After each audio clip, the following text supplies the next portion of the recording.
আমরা আমলে নিয়েছিলাম তামান্নার বিরুদ্ধে করা কাসিমির অভিযোগগুলো।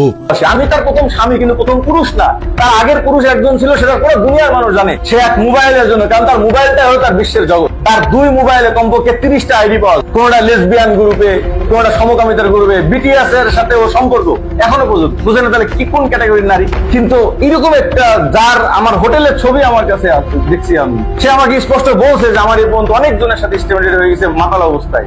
ওর এলাকার মানুষ নাকি সবাই বলছে রে সর্বনাশ, তোর মতো মেয়েকে কে বিয়ে করলো, তাকে একটু দেখতে হবে। এইরকম মেয়েকে একজন কন্ট্রোল করতে পারতেছে। এখন দেখি মোবাইলের ভিতরে তার কমপক্ষে আইডি হলো 20-25, ইনস্টাগ্রামে অনেকগুলো। আমার স্ত্রী আমাকে বললো ও আজকে ওখানে পোস্ট করতেছে, ও আজকে ওখানে পোস্ট করতেছে। আমার অন্যান্য স্ত্রীরা পর্যন্ত বলতেছে তোমার স্ত্রী যদি এরকম হয় আগামী প্রজন্ম কি হবে। সে এখান থেকে অনলাইনে বারে অর্ডার করে মদ আনার জন্য। এরপরে দেখতেছি সে, আমি জিজ্ঞাসা করলাম তুমি এত রাতে কার সাথে কথা বলতেছে? বললাম মামির সাথে কথা বলতেছে।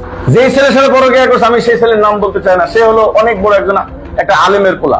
সে কোন বারে যায় আমি নিজে ইচ্ছা করে, সে আমাকে বলছে আমি অমুক বারে যাই। তাছাড়া আমি তুমি কোন বারে যাও চলো দেখি, আমার তো বোঝা দরকার নাকি এমনি খাবার মার। আমি চলো আজকে কোথায় তোমার বার কোথায় দেখি, আমাকে নিয়ে গেছে উত্তরায়। আমি বললাম যে এমনি মনে হয়, আমি বারও চিনে আসছি। এরপরে বলতেছে দেখবেন আমি এখন মেসেজ করলে মদ নিয়ে চলে আসলাম।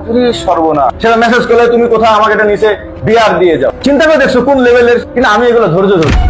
আমাদের অনুসন্ধানে বেরিয়ে আসে বিয়ের আগে আল আমিন নামে এক যুবকের সঙ্গে প্রেমের সম্পর্ক ছিল তামান্নার।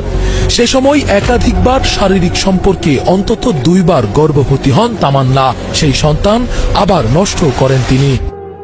উশৃঙ্খল জীবনযাপন, গভীর রাত পর্যন্ত নাইট ক্লাবে অবস্থান, প্রেমিক আল আমিনকে নিয়ে গুলশানের বিভিন্ন বারে মাদক সেবন, সবকিছুই তামান্নার জীবনে ছিল নিত্য নৈমিত্তিক ব্যাপার। বিয়ের প্রায় 3 মাস তার এই উশৃঙ্খল জীবনযাপন বন্ধ থাকলেও আবারও ফিরে যান আগের সেই অন্ধকার গলিতে।